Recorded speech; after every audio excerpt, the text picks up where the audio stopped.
Oh Are god, you did you rolling? actually Oh my get God. that? Oh shit, man. That's like you need to edit that out. We edited that out. There's no way we can have bloody Because that's information breaking news on Dawncast. Alright. Okay. So, welcome to another DAWNCast podcast, and today we've got the amazing, dynamic Kat Dunn. And as I mentioned on the little post that I did on LinkedIn and on Facebook, I only met Kat a few months ago, and we just kind of clicked and hit it off. And I just thought I just admire Kat so much, and I thought that she's got an amazing story to share. So here she is this morning. So thank you, Kat, for coming on board and coming to talk to us here at DAWNCast. Thank you so much, Di. And I love that you use the word dynamic. That's a little play on words as well. That's true. I would say that you're very dynamic as well. So thank you. Yes, well, the play on my name, DAI, is very easily, isn't it? The Daily Inspo, Yes, which was yes. actually It from was, you. it was. You didn't get the pun to start with, and I had to tell you, like, it dawned on you, like, overnight. Overnight. It literally dropped in, Yeah, and you're that's like, right. I get it, daily inspo. So, That's yeah, what I right. am. That's yes. right. So I changed the hashtag on Oh, Instagram for that. So it makes me if so anybody follow me on Instagram or not yet, then it's the hashtag or the handle is at Daile, DAILE underscore inspo, and that's as a result of Kat's inspiring me to change that. So thank you, Kat. Yes, because you're a daily inspiration. Thank you. So tell me, Kat Dunn. Yes. Who is this Kat Dunn? You're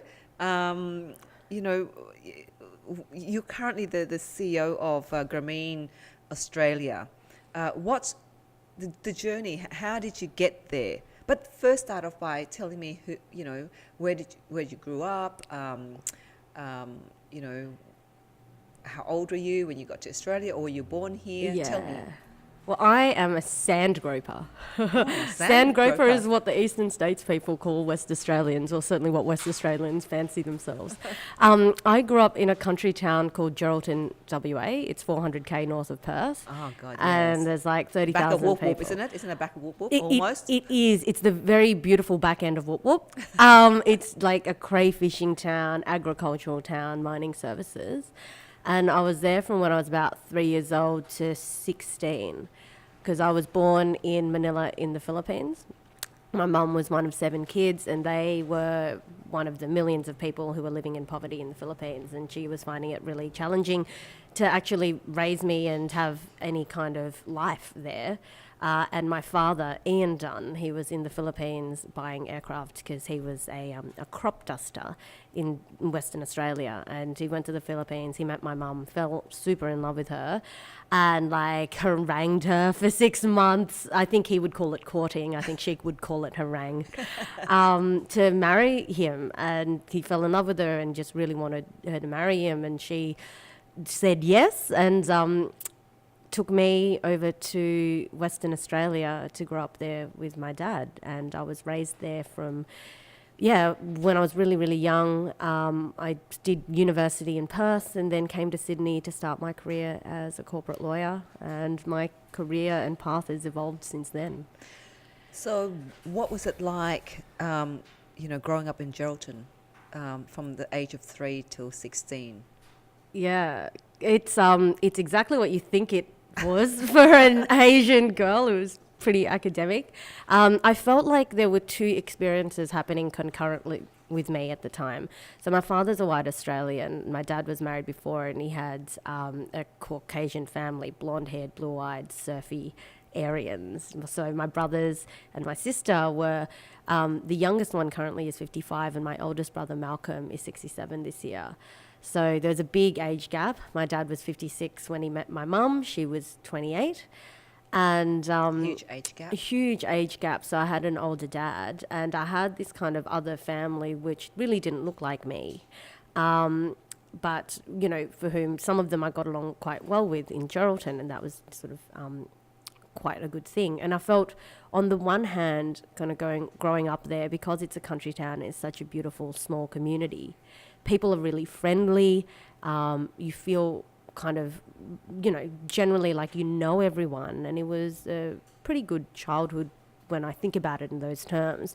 But then on the other side, there was this really kind of, and I noticed this from a young age, a very strong undercurrent of like, you don't belong here.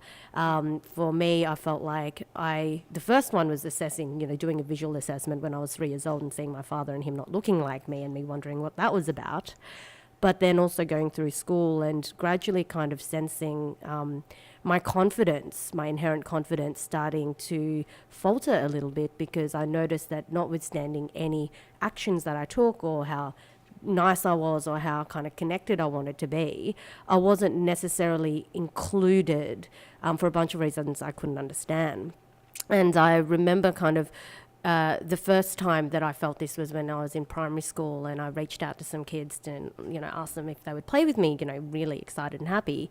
And they kind of just laughed at me and teased me and said that I looked really funny and kind of shunned me a little bit. And I felt this deep sense of rejection and injustice. And that was the first time I realized that I wasn't in Kansas anymore, Dorothy. And throughout my, I guess, growing up years, I felt, whilst I felt like Geraldton was a generally lovely community, I felt like that experience wasn't for me. And one of the experiences that I deeply remember when I was 14, it was in the height of the Pauline Hanson maiden speech era. I was in year 9. She'd just done her maiden speech. I think it was 96 or 97. And my mum and I were walking through a Woolies in Geraldton. And I just remember walking through the kind of gates. And then it felt like, and I don't know if this actually happened, but it felt like everybody just stopped what they were doing and like swiveled their heads and directed all of their attention at us. And I just felt so unsafe, like I'd done something wrong in that town, and I couldn't understand what it was other than just being someone who was born overseas. And so I guess my experience growing up in country WA was one of wanting and yearning to belong, but feeling like I never quite got there.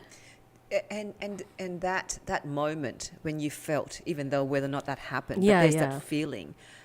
Did that conflict, internal conflict, did you tell yourself, I'm actually an Australian, why are you guys looking at me?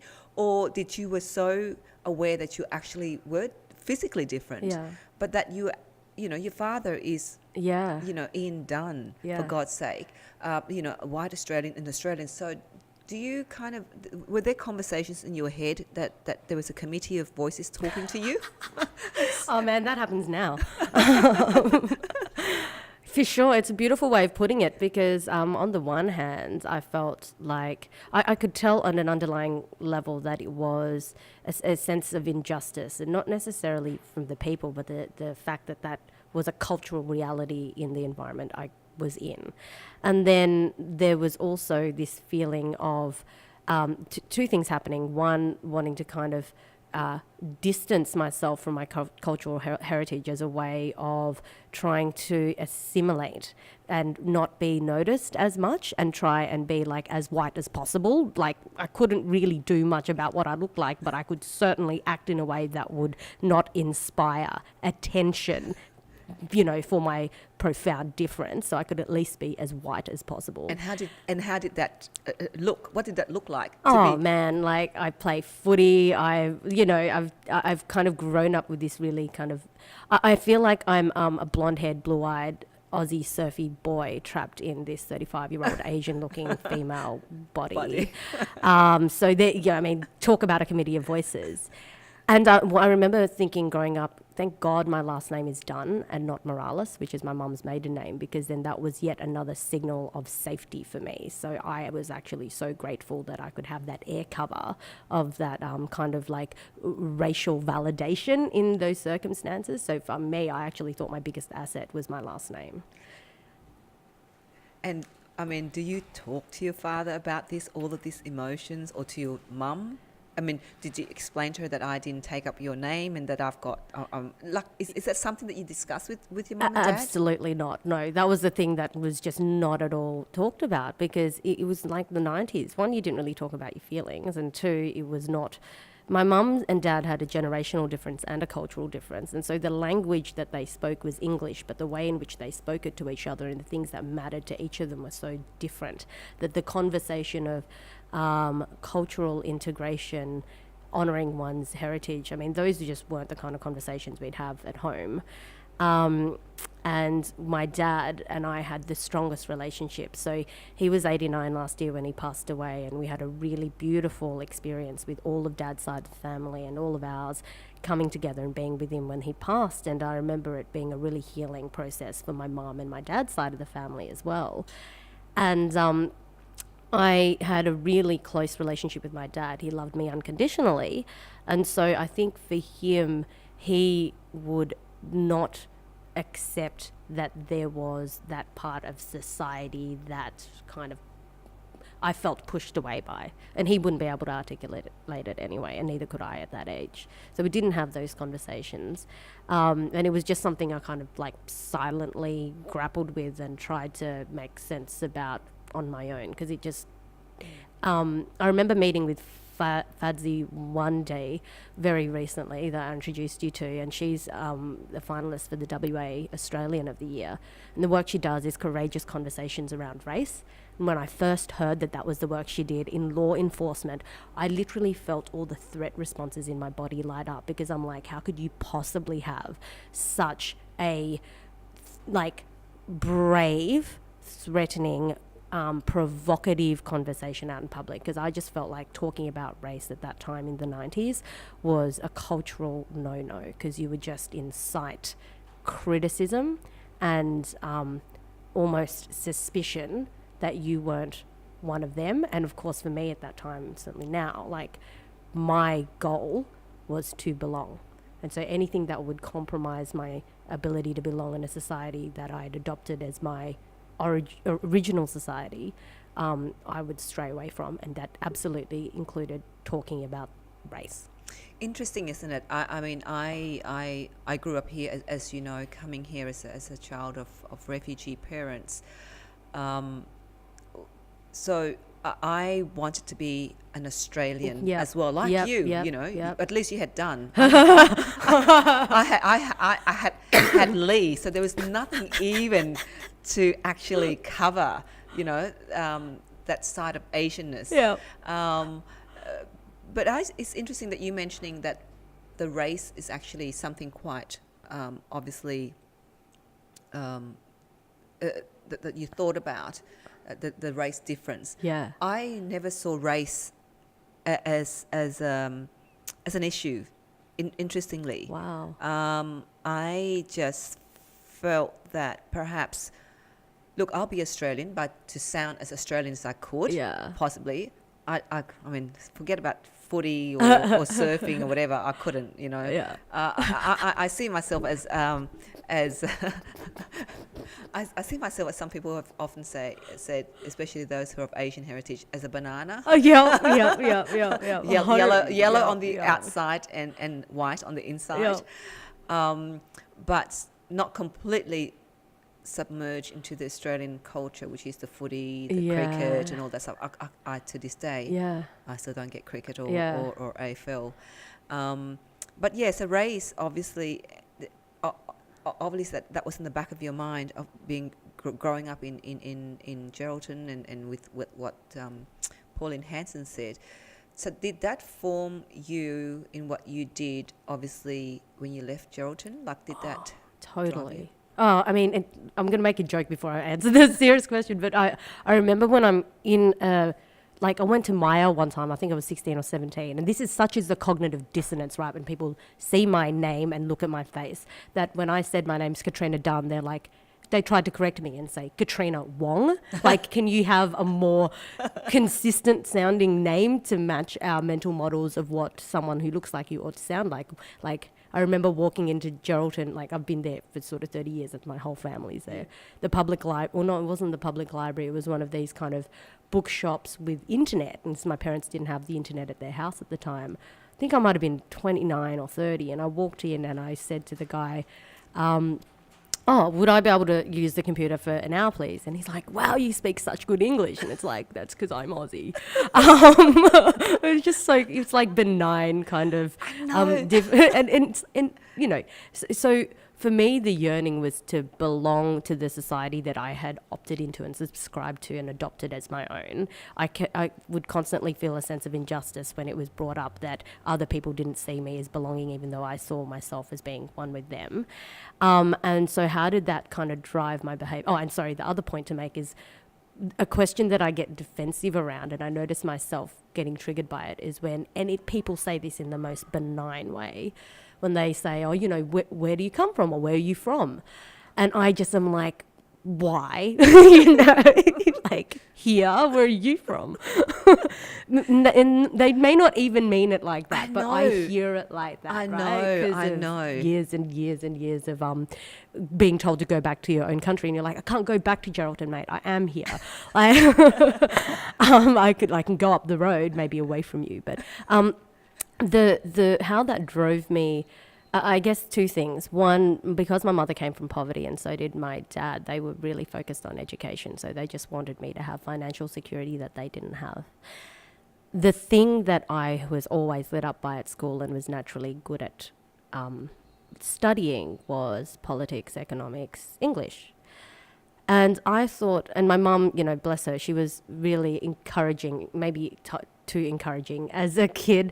And she'd say, you have so much talent, you can do literally anything that you want in the world, anything that you want, as long as it's either a doctor, a lawyer, or engineer, like anything that you want, except if it's these just three things, like any of those three things, the world's your oyster. I think that's a typical Asian mother. Yeah, like, and just the fear that I would be kind of destitute if I didn't end up being one of those three things really kind of drove her. And I thought, okay, well, if I've got to capitulate to those three options, then I'll go with law. And I thought that I wanted to be a human rights lawyer because I thought maybe that's something I'd be good at.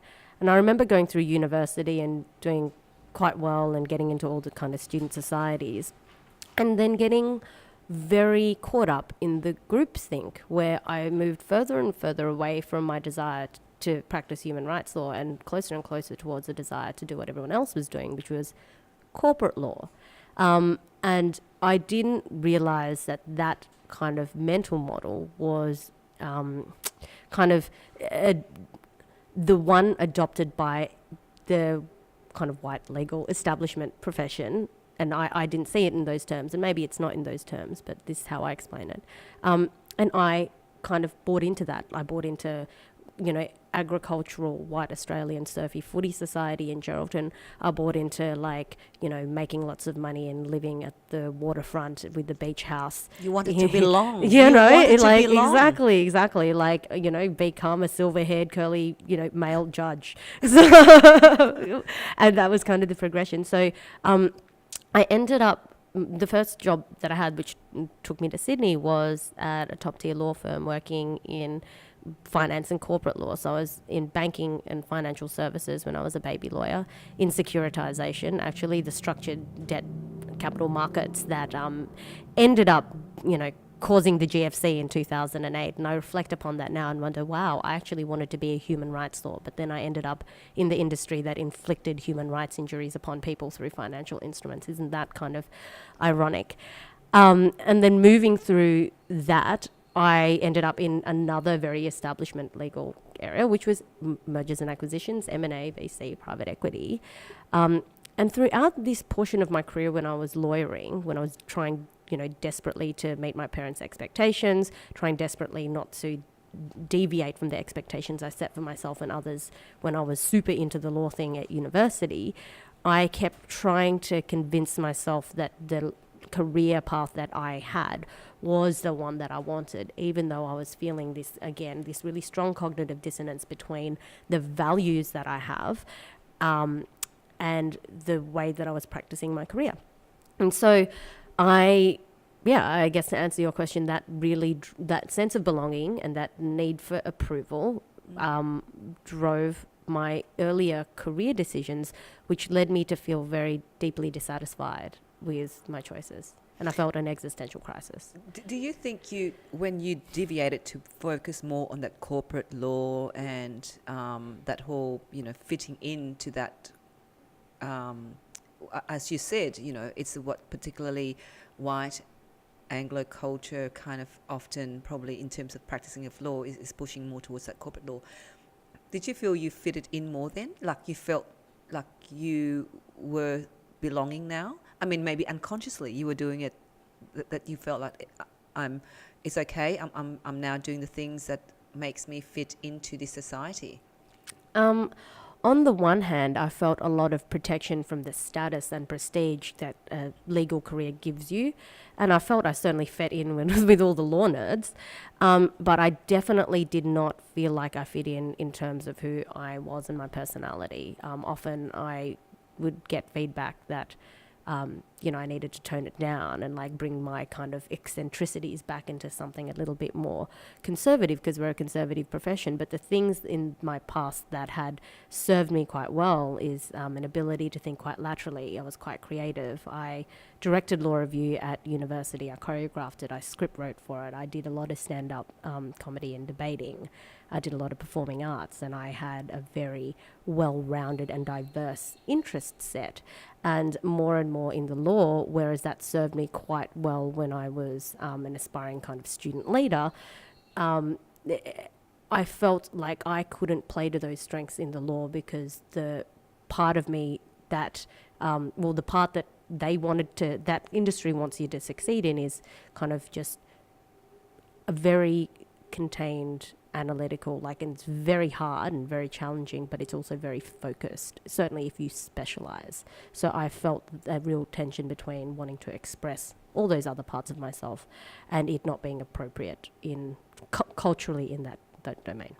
So when did it come to I suppose, the existential crisis for you? When did it became like the point whereby you think this is not for me anymore? I felt that as soon as I sort of my first 8 months in law, and it took me 10 years to act on that, because I kept trying to be in denial, being like, oh no, I need to, maybe when I get to the next rung of the salary band, then I'll be happy, or then I'll have freedom. So the first existential crisis was when I was about 3 years in, and I was working at a generalist law firm.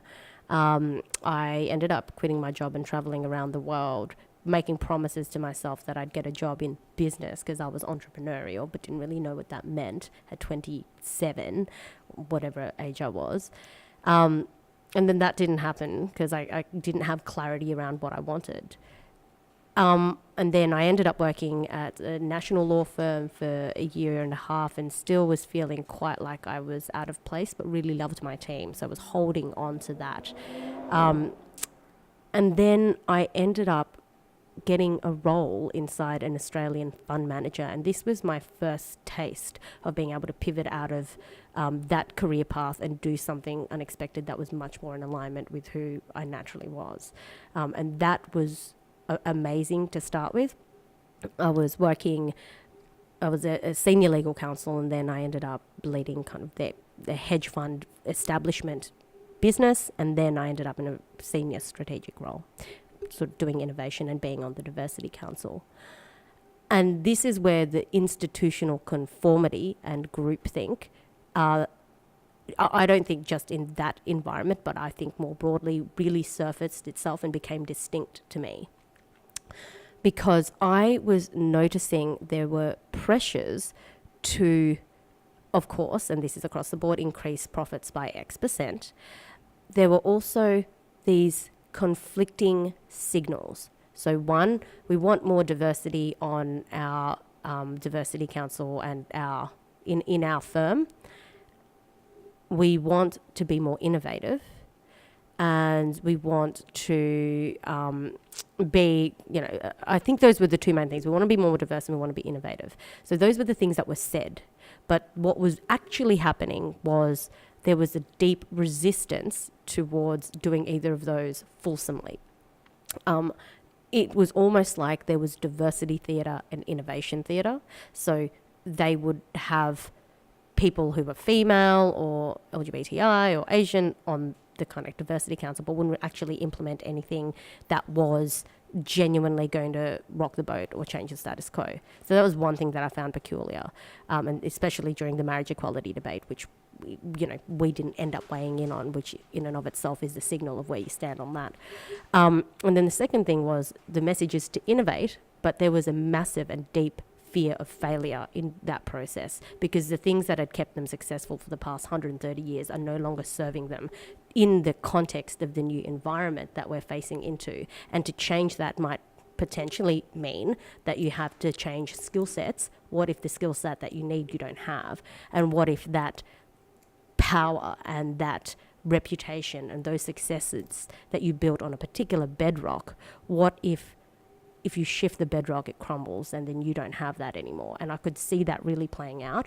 And when at the end of 2016, start of 2017, that got way too much for me to be able to cope with as the rest of my career, because I think I'd gotten to a point where I processed that I was here not because that's where my heart's yearning was, but I ended up here to learn a bunch of lessons to give me the courage to actually leave that place and deploy my talents and my learnings elsewhere. So I quit my job without having one to go to, and it terrified me. I think it terrified my parents. My husband, surprisingly, was really cool with it. He was just so comfortable that I'd land on my feet. But I remember at the start of 2017, when the last day of my job, I just felt super daunted. Like I would never make money again. I would never have how would I be able to define myself outside of the title of being a lawyer or working at this well-known brand? Maybe my friends would leave me because I didn't have any value anymore, because I put so much meaning on what I did for a job. All of these things went through my head, but the discomfort of being in an environment where I felt like my values were being compromised, and so was my vision, was stronger than the discomfort of feeling alone in my choice. I'll come to that, but let me go back to when you talk about the Diversity Council that was set up by this organisation, the company, and the innovation kind of conversation.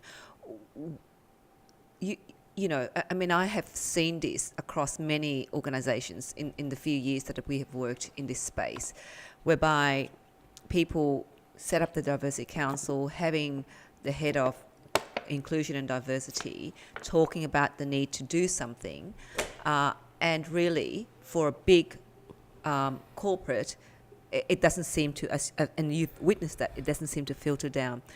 I want to understand what were some of the initiatives that was maybe proposed by the council, and what were some of the issues that was identified as innovative and they can't, but they won't touch it. And how did it kind of, so if we go to the Diversity Council, what were some of the initiatives that was put forward, and why wasn't it successful? Why didn't it work? Yeah, so I might go with one that was actually innovative, and I think to their credit, it's all relative, because in that context, this proposal I'll speak back about in a moment really genuinely was innovative for them. And it was a flexibility program. So, you know, people being able to work flexibly, work from home, and that was really pushed and supported quite hard, to the point where we won an award for it, and we had a lot of responses very positively for it. For somebody who works from phone, my colleagues and I, have a 6-country kind of circuit that we do, and as long as there's a Wi-Fi and a phone, you're able to really do your work, even some of the most complex work. Looking at an environment like that, where it's very customary to sit at a desk and make sure that you can keep your eye on everyone, very industrial age way of working, a shift to flexibility is quite radical. But others who are comfortable with it may not see it in that way. So I think, that's one step that is actively, signaling that they're trying to do things differently. One of the things that I found quite disturbing, and I think this is probably this is talking out of school, and I suppose it's a symbol of the conversations we're not able to have more broadly in, I guess, the political arena, was around marriage equality. So there was the end result is that the organisation internally supported marriage equality and did not go so far to kind of make that internal support an external support. And this is what I'm about to say now, my personal opinion. How do I say this? A lot of people internally wanted to know the answer of whether we would, as an organisation, support write a letter in support of marriage equality at the time. This was sort of a couple of years ago. And there was a lot of debate and conversation around it, which I think is not that unusual given what happened externally in Australia as well. The thing that disappointed me, and maybe this is symbolic of the mindset of the organisation, is that leadership teams, entire leadership teams, didn't go so far as to say, no, we don't support it, but they wouldn't say a yes. And that to me just signalled the kind of groupthink and stuckness that people had, that they weren't, this is a fear of failure, right? Like they didn't feel safe enough in that environment to say, I will stand up and support our company writing this letter externally. They wouldn't say that. Or, I mean, some people would, but others who actually thought, no, this is not our place for whatever reason, it was peculiar. They wouldn't actually say the no. It was like they wanted to not look bad, but they didn't want to say yes. So they said nothing. And that to me is really curious. Why would you end up in that space? Then I wonder if that's just a product of how deeply people fear making career limiting moves, how deeply people feel like their opinions, if they're not popular, would be oppressed, how scared people are to rock the boat, and how much conformity there is, that there's this silent agreed upon reality by people that they wouldn't support something but wouldn't actually say that they didn't support it. Would you have seen, do you think, describing that trait, if you can call it a trait, Phenomena. Is that, I mean, you've worked across many organizations. Do you see that that's the kind of behavior that is displayed by many leaders? Do you reckon? I would say that a lot of leaders I've encountered, and by the way, these are some people that over time I have been impressed with, certainly when I was more junior, and didn't really form my own view of what leadership, the kind of leadership I wanted to display looked like. I think a lot of people care a lot about looking good rather than, and wondering what will get me approval and what will get me political support and what will get me the buy-in of the in-group. And I think organisations reinforce that potentially with their performance metrics. So you've got things like engagement scores and net promoter scores.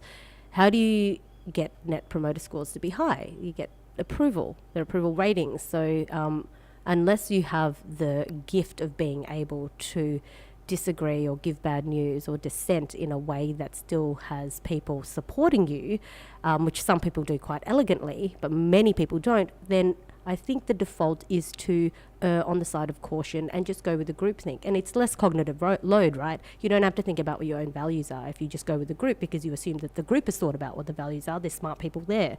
But if like all of the smart people have decided to outsource their internal decision making to somebody else, then you end up with a decision that's no one owns, but everyone has to wear. And so across organisations, I have seen the kind of leadership that shies away from making tough calls that will make them personally look bad.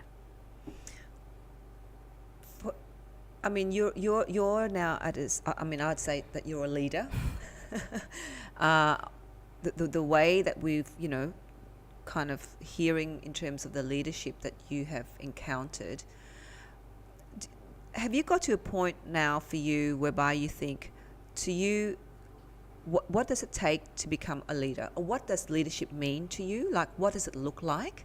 I mean, having seen and experienced all of these different situations and obviously personalities that you have been exposed to, what does it look like to you, do you think? Would it help to kind of go through the journey of how I got to this position of leadership? Because I think that's relevant and informs what I'm about to say. So when I quit my job, that was when I last let off, I had, I didn't have any kind of role to go to. I was a free agent and I was still kind of thinking about what mattered to me. And two things emerged out of that. One, to hack my way into courage, because I did feel quite alone in my radical choice, was to set up something called, and it was movement called F Off, the Fear of Failure Forum, to say F off to your fear of failure and grow your potential. And that was something that I ran with two of my girlfriends, Janelle Watts and Nicole Stevens. We did a number of very successful events throughout the year, and I found more and more people in similar situations to me, ages 25 to 55, men and women across government, corporate services, professional services, feeling like there was this massive fear of failure. So it wasn't just me alone feeling it internally, and it wasn't my organization. It's an endemic kind of that other people also feel. So as I was doing FOF, I had the opportunity to be introduced to the CEO of IdeaPod, which is a digital media company that surfaces and spreads ideas that are going to usher in the age of humanity. And I worked with Justin Brown for a year. And throughout that time, as I was doing FOF and IdeaPod, what I was writing about a lot was trying to inquire into why there seemed to be a distinction or silos between purpose-led and oriented work and values-led work that served humanity, and sort of that was always ring-fenced from profit-making work, like why the twine could never meet. I really wanted to understand that, because I didn't think that the business models of the future could be sustainable unless you were able to solve problems for people. The problems that are always going to be infinitely there are the ones that impact humanity greatly. If you can tackle those problems, you're able to get value because people see value in that solution, and you're able to sustain your organization, until you've solved the problem, which, means that you can solve another one and keep going infinitely. And it was in that time that I got called up by the board of Grameen Australia. And for those that don't know, Grameen Australia is a replication of the Grameen Bank. We're not wholly owned or anything by it. We're an separate Australian charitable organisation of DGR status. We call ourselves a social business. But Grameen Bank was started by Nobel laureate Professor Muhammad Yunus, who became famous for issuing microfinancing to low-income women to pull them out of poverty, and he's done that for 8.8 million women in Bangladesh and more around the world. So this is the Australian replication of that.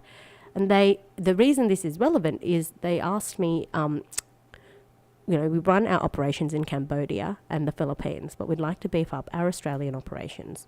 Would you be interested in being the Australian CEO? And I was really shocked by that, because I had always been conditioned to believe that the way that you got a CEO job or some other job was linearly. You would do step A and it would lead to step B and C and D. And typically you would accumulate qualifications that then made you fit and ready for a role. I said to them, as you know, you've seen my LinkedIn, I've never been the CEO of any organization. I've never worked in the not-for-profit or NGO world before. I'm not an international development specialist.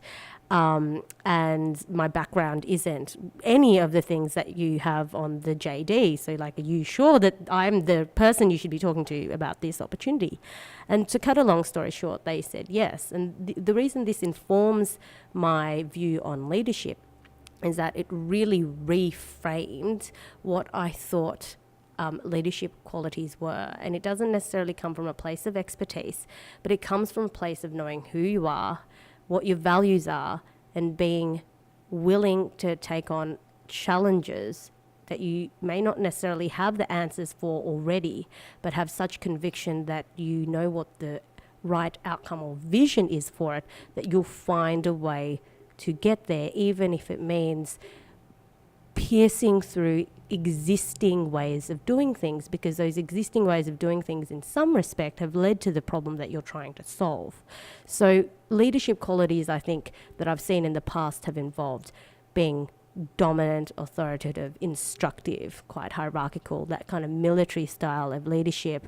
There's also a style of leadership which is sort of just well, I guess it's not a style of leadership, but some leaders display this quality that I've observed, but it's very kind of approval seeking the approval of juniors, being able to manage up. I mean, I think those are kind of not the areas that I would like to amplify as I grow into this role of leadership.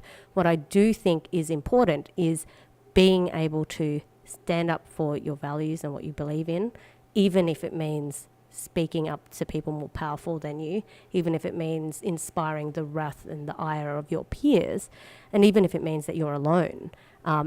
This kind of fundamentally scares me because I've always sought to be the opposite of alone, belong.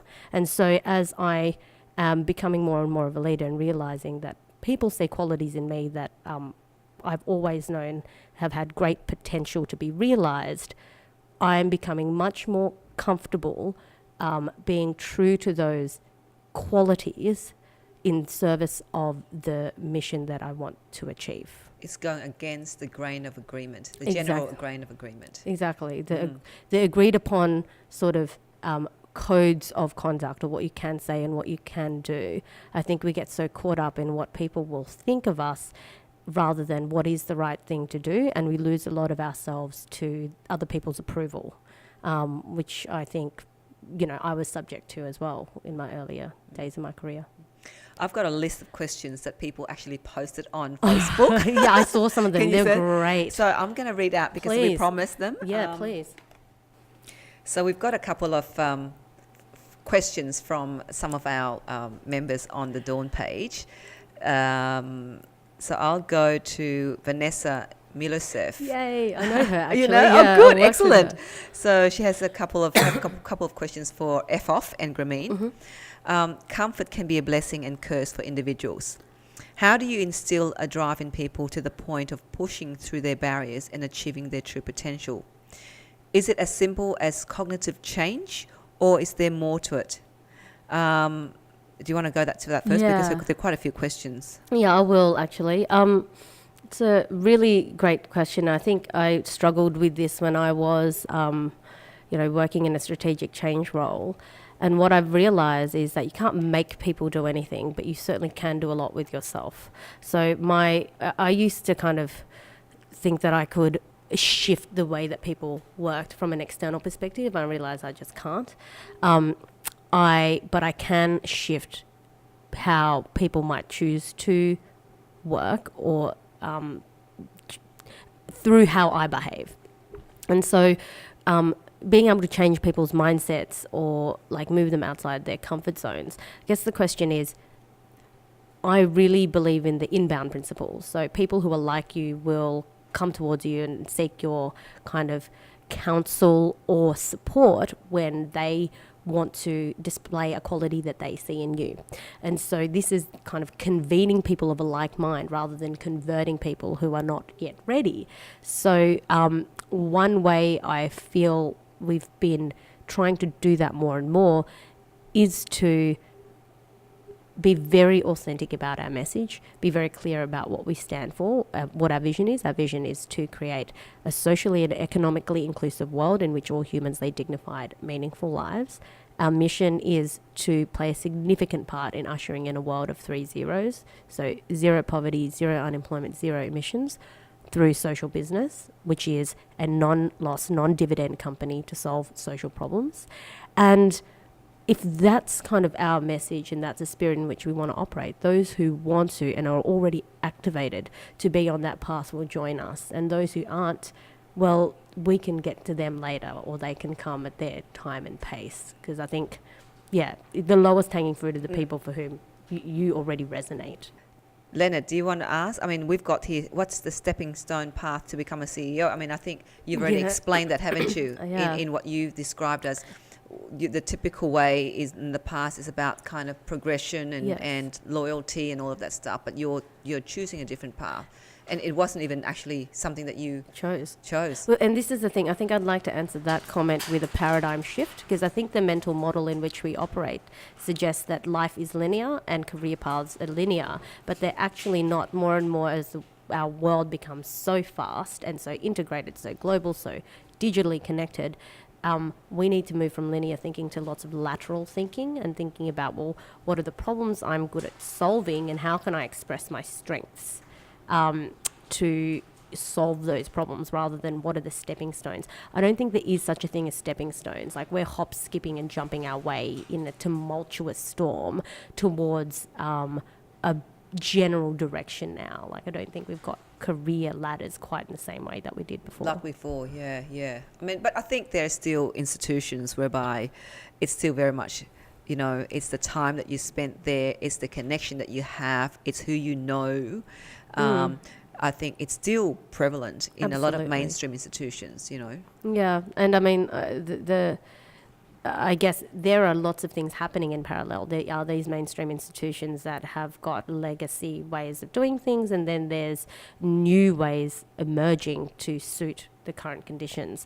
One example I'll use for this is, because we're talking about careers now, something called the QLC, quarterlifecrisis.io. They're an Aussie startup that was accelerated in Singapore and now out of China. And what they do is they offer millennials the opportunity, so management consultants, finance, investment bankers, lawyers, the opportunity to try another career without quitting their existing one, because a lot of people want to move from an old economy role into a new economy role but don't know how. And so this is a platform where if you sign up, you're enabled to do a role. If you're based in Sydney, you're enabled to, as a management consultant, get a role as a digital strategist at a fashion company in New York before you actually quit your job. So try before you quit. And I think organizations and startups like this that know the future of work is in portfolio careers, is potentially gig economy, project economy, hybrid careers. That's a signal that stepping stones and that way of thinking are shifting. It's not the only way. It may be the way in some areas, but it's not the only path to get to where you want to go. I mean, the other way to become a CEO is start your own business, which is what many of the women entrepreneurs at Grameen have done. We'll talk to Grameen in a minute. There's another question here from Nadine. My questions in regards to fear of failure forum would be, from your perspective, what would be the common reason for people failing or giving up? What are some specific roadblocks to watch out for? I would also reframe this question, because I think, and forgive me if I'm making assumptions about the question, but how I hear it, is that it comes from a paradigm. It almost suggests that failure is bad. And so this is my big gripe. Like, I think that we're in a point in time where we need to reframe failure as courage, not incompetence. And it's not something to be feared. It's something to be aware of. In a different mental model, I would say that the reason that someone fails is because they are so ambitious and driven that they are willing to extend themselves far beyond their capabilities and stretch themselves, fail, learn from the experience, adjust, and keep progressing. Because the only way I would say that you can really push yourself and realize your potential is if you constantly break through the edges of your own personal limitations. And the only way you're ever going to know that you've tripped on a wire is by tripping on the wire. So in that sense, like the failure, exactly, the failure is actually a positive signal saying, look, these are all the ways in which it doesn't work, and it opens up, it narrows the doors or the opportunities to show you that it does. I think another failure, and this is why I kind of quit my job, the biggest failure is actually not trying if you want something. So if your objective is to do X and you don't pursue X because you're worried about looking bad or failing, then you failed. Because if your objective is to pursue X, you pursue X and you kind of make a mistake and adjust, that's not a failure, that's just a process that you're taking in order to get there. I'm also mindful and kind of being aware that for people like us, listen to your story and some of the questions. I'm thinking, yes, if you want to do X, if you don't do X, then that's in a way a failure because of your fear of looking bad, but also. Could we argue the fear of the financial stability is such a huge thing for people, in particular women? Yep. Is that how you're going to take that risk, the financial risk, knowing that you're going to leave a job, a secure job, in order to pursue something that you love doing, but haven't got that security yet? And so therefore there's the conflict internally, because you'd want to, but then the finance is holding you back. Yeah, I mean, I would completely look at that differently, because I would say it's not the financial security that is the challenge. It's never an external sense of security. And I'm paraphrasing and making a generalization, but often the only security you can ever rely on is yourself, your ability to know what is right for you. If you are in financial circumstances or family circumstances where it would be irresponsible and actually a failure for you to pursue something, that compromises your family's well-being, then that may be more folly to choose in your particular circumstances. But if you're in financial or personal circumstances where you're deeply unhappy and want to pursue something else, then I would suggest that there are so many ways to skin that cat. One example that I'll use is, we think that people who are in really tough circumstances find it hard to overcome that mental hurdle. Well, the women borrowers that we have in the Philippines, they have no financial security. In fact, the only way to achieve financial security is to do something that they've never done before, which is start a business and get a loan, a working capital loan, start a business by trial and error and learning and coaching and failing, and then eventually succeeding so that they can improve their conditions. And the quality, so I would say that the quality in them that I see quite inspiring is the self-confidence that they're developing through their social networks that are formed in that kind of program.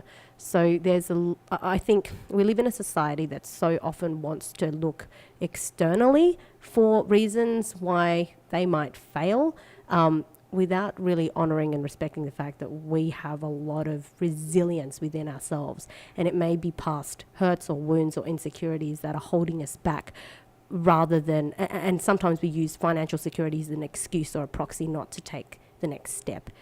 And I think that's a distinction worth considering. Like, are you genuinely financially strapped, or are you using that as an excuse because you don't want to try and maybe find out that you don't have the capabilities yet to do what you want to do? I think they often get collapsed as the same thing. One question from Yongmin Yu. Instead of going with the flow of society, which may have guaranteed you more security, you have created something totally new. What inspired you to stand up and make a change? I think you kind of answered that. What was your biggest achievement and biggest failure in your life so far? I will go with my biggest failure because there's a long litany of them. But I would say the one that comes to mind now is I started my legal studies doing a law arts degree. And my arts degree was in politics and philosophy. And in second year, and I smashed it. I was doing really, really well, and I really enjoyed it. But then I quit my politics and philosophy degree to take up commerce management because my parents and I kind of bought into the message in society that having an arts degree is not going to get you a job. For me, I was focused on, well, what will make me employable? And I thought politics and philosophy is an indulgence. That won't make me look employable.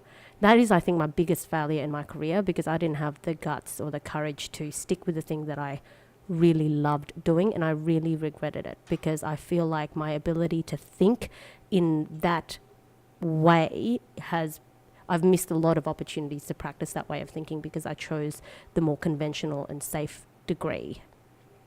Well, I think it's never too late, Yeah. I'm kind of learning by doing, I suppose, now. That's right. There's politics. Stoicism being one of it. Yeah, exactly. Look, we can continue on. Go on and on and on for a whole day. But I just wanted to, where you at now with Grameen, Australia. You were talking before about the financial, giving women that ability to get a capital to start their own business. Don't you think that in Australia we've got such a safety net kind of system that it doesn't give people, people don't seem to be motivated to get out of bed to go and create their own small business? Well, I would say this. That's exactly what they said about America, so a developed country like America. In about 10 years ago, people in New York City had really been asking Professor Yunus if he could trial the Grameen style of microfinance in America, and people then kept saying it will not work here. It's very, very different. This is not like Bangladesh. This is not a developing country. People here have access to opportunities and jobs, and there's a social safety net system.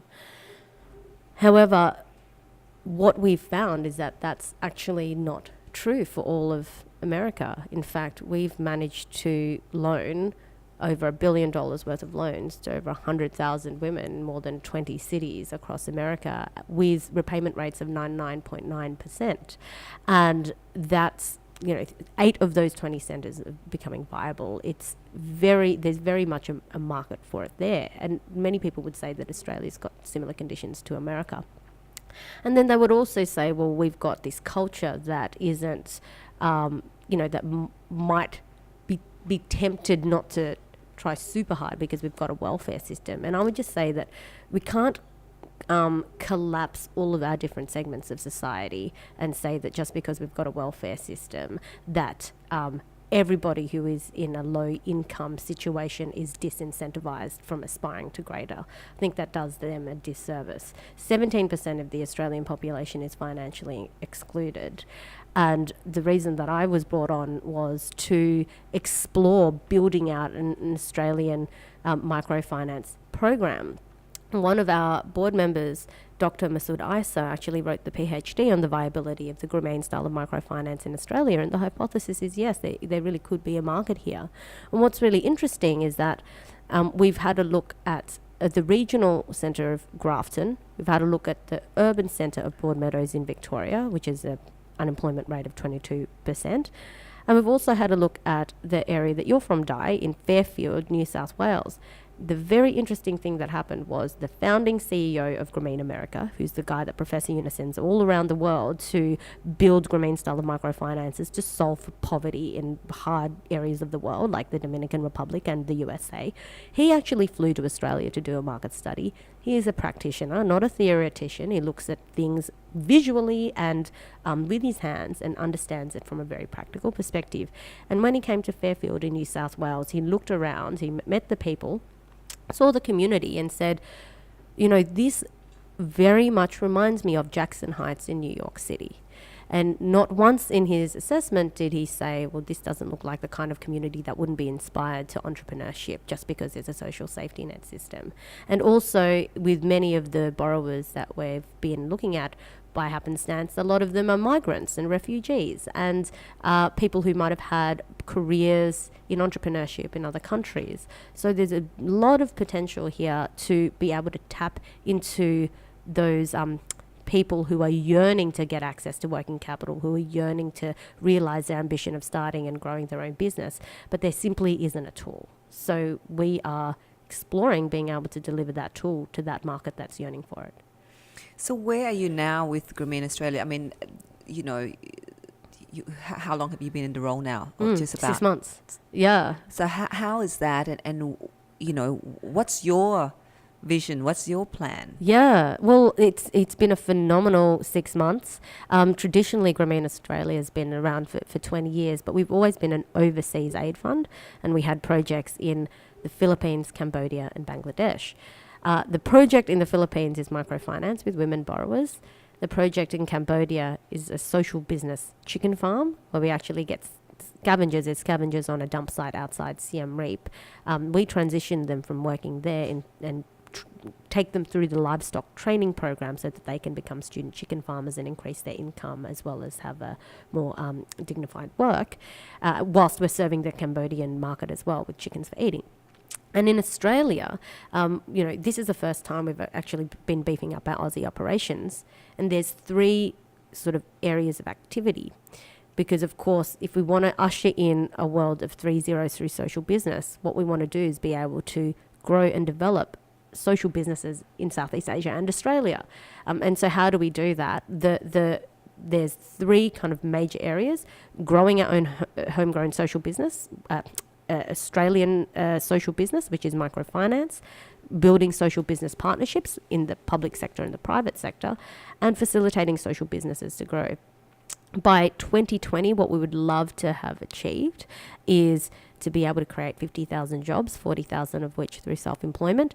We want to be able to materially increase the household income of 40,000 families and impact at least 200,000 lives. And we want to bring in new money to at least 50 communities. So being able to scale the GDP of those communities. And that would be, my measures of success a year and a half from now, if we had done what we wanted to do, that would be the outcome.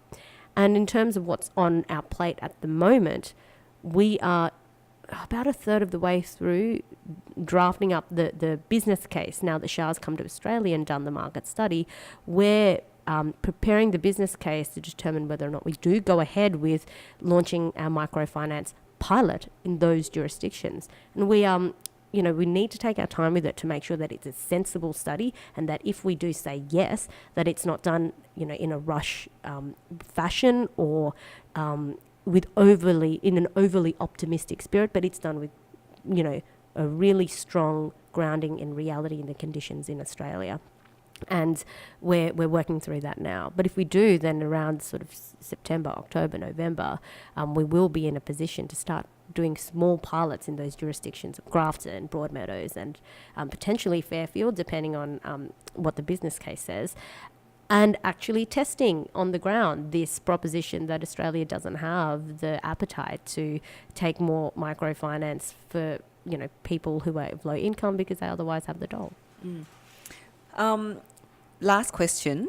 As you know, Dawn, we're passionate about inclusion and diversity, and we often go in and speak with a lot of leaders in organisations, and they're struggling to kind of come up with initiatives or finding ways to have a very effective D&I or I&D strategy. Having been at one of the organisations and having experienced their the Diversity Council and seeing some of the initiatives that come in and or proposed but then hasn't really filtered down, what is your advice to those leaders who are in that space thinking, what can we do to be inclusive and diverse and to have that, to shift that leadership pipeline in our organisation? What would your advice be? I would say, because I think it's tempting to provide sort of a tactical program or project, but the way I approach this is very different. And I'll use a story where so I've gone to areas of poverty in the Philippines and Cambodia that are extreme. And I have met with philanthropists and business people who are quite wealthy. And it's very tempting to say that there are such differences between the very, very poor in the world and the very, very rich. But what I've come to realize is whether you're rich and poor, you are absolutely the same in your inherent human qualities. You want to, you have your ambitions. You delight in seeing your friends. You can have a laugh. You get joy from, spending quality time with the people around you. And, those two types of people share many of the same qualities, and it's only because we've labelled them rich and poor that we think they're different. How does that relate in diversity and inclusion? I think there's a lot of inherent diversity in organisations, but the inclusion part may come from an underlying assumption that we are somehow different based on our culture, our language, the way we look. And I think if you're a leader in an organisation and you have you want to develop your pipeline of people from a diverse background, firstly, think about whether you're approaching those people from a perspective that assumes and optimizes for them being just the same as you in terms of potential and quality. And also, are you approaching them in a way that that comes from a white male Anglo-Saxon centric outbound approach? Because somebody who is from, Sudan, who's a single mother, who's got a lot of potential and who speaks 3 or 4 different languages, may prefer to be approached in a way that's quite different. And not understanding the way that your market likes to be approached means that you kind of exclude your market to start with. This is something that Shah Nawaz learned in Grameen, America, when he was first going around in New York City and knocking on doors trying to find the poor people who couldn't find the poor people, because the poor people don't hang around the places he hangs around in. So in order to actually get there, he learned that you don't see people in poverty because they're so busy. They're so busy working to try and make ends meet that they don't have the time to be visible to you. And so the analogy there is, if you are approaching the problem from your lens, you may not find the solution that's different from your lens. Great. Well, my God, thank you so much, Kat. I think it has been a wonderful and very, eye-opening, and I learned a lot listening to you. Thank you so much for having me. Yeah, and look, I'm sure that the DAWNCast audience, wherever you are out there, please comment below. Please subscribe to us, and if you have any other further questions to Kat, send it through on the link below, and we'll pass it on to Kat, and we will update you. But we'll see you at the next podcast. So thank you once again, Kat. Thank you so much for having me, Di. Oh man, that's good. Thank you so much. That was great. Oh my God. That was long. Yeah. So that's